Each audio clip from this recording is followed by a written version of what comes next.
আসসালামু আলাইকুম, স্বাগতম ইলেকট্রিসিটি ফর লাইফ চ্যানেলে। শীতের দিনে আমরা একটা বিষয় খুবই পরিলক্ষিত যে আপনার এই বিদ্যুৎকে অবৈধভাবে ব্যবহার করে অনেকেই আছেন যে ব্যাডমিন্টন খেলা, নাইট টুর্নামেন্ট এবং বিভিন্ন ধর্মীয় অনুষ্ঠানও কিন্তু অনেকে করে থাকে। যে অফিসকে তোয়াক্কা না করে নিয়ম নীতি না মেনেই তারপরে কাজ করে যাচ্ছে। এটা দেশের সম্পদ, জনগণের সম্পদকে এভাবে বিনষ্ট করে এই আনন্দ উপভোগ বা ধর্মীয় বিভিন্ন অনুষ্ঠান করা, কিন্তু এটা একদিক দিয়ে যেমন ধর্মীয় দিক দিয়েও এটা অপরাধ, এবং আপনি যদি বিদ্যুৎ আইনে আসেন, বিদ্যুৎ আইন অনুযায়ী এটা কিন্তু খুবই মারাত্মক ধরনের একটি অপরাধ। কি ধরনের অপরাধ? যে বিদ্যুৎ আইন 2018 এইখানে 32-এ উল্লেখ করা আছে বিদ্যুৎ চুরির দণ্ড। কোনো ব্যক্তি বাসগৃহে বা কোনো স্থানে ব্যবহারের উদ্দেশ্যে বিদ্যুৎ চুরি করিলে অনধিক 3 বছর কারাদণ্ড অথবা চুরিকৃত মূল্যের দ্বিগুণ অথবা 50,000 টাকা অর্থদণ্ড অথবা উভয় দণ্ডে দণ্ডিত হইবেন। তার মানে ম্যাজিস্ট্রেট যদি চাই, বিদ্যুৎ অফিস যদি আপনার নামে মামলা দেয় এই ধারা অনুযায়ী, সেই ক্ষেত্রে আপনাকে 3 বছর কারাদণ্ড দিতে পারে, অথবা যে পরিমাণ বিদ্যুৎ চুরি করা হয়েছে, মানে এইখানে লস হয়েছে, সেটা হিসাব করে দ্বিগুণ হার অথবা 50,000 টাকা জরিমানা অথবা টাকা এবং কারাদণ্ড দুটি সাইডে দিতে পারে।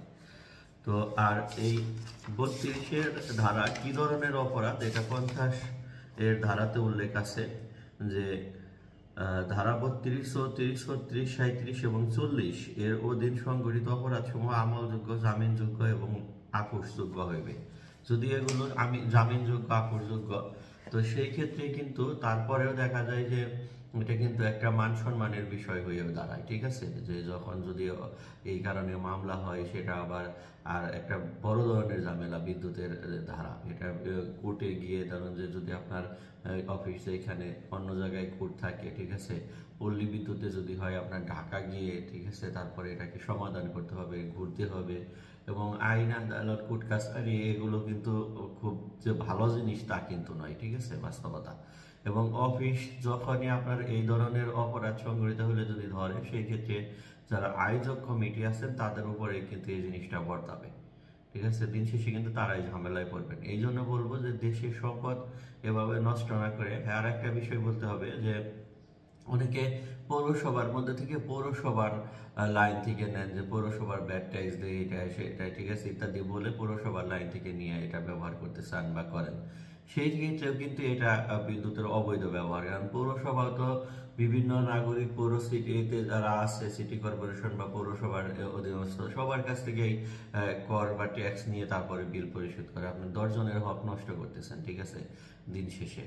তো এবং জাতীয় সম্পদ নষ্ট করতেছেন, এটা তো পৌরসভার লস হচ্ছে। পৌরসভারও কিন্তু এই বিদ্যুৎ আইন অনুযায়ী বিদ্যুৎ অফিসের সাথে সংশ্লিষ্টতা করে আপনার বিরুদ্ধে অ্যাকশন নেবে বা নিতে পারে। ঠিক আছে, তো বিদ্যুৎ অফিসে যখন আপনি আবেদন করবেন এবং যোগাযোগ করবেন, তখন কিন্তু বিদ্যুৎ অফিস কর্তৃক আপনাকে একটা মিটার দেওয়া হবে।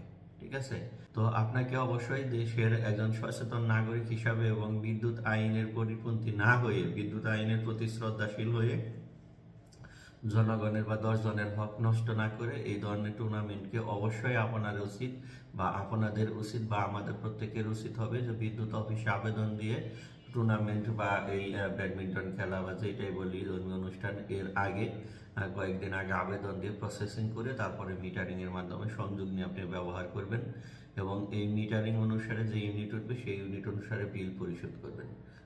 তো আমরা বিদ্যুৎকে অবৈধভাবে ব্যবহার না করি, অপচয় না করি। বিদ্যুৎ আমাদের জাতীয় সম্পদ। আজকের মতো এখানে বিদায় নিচ্ছি। আল্লাহ হাফেজ।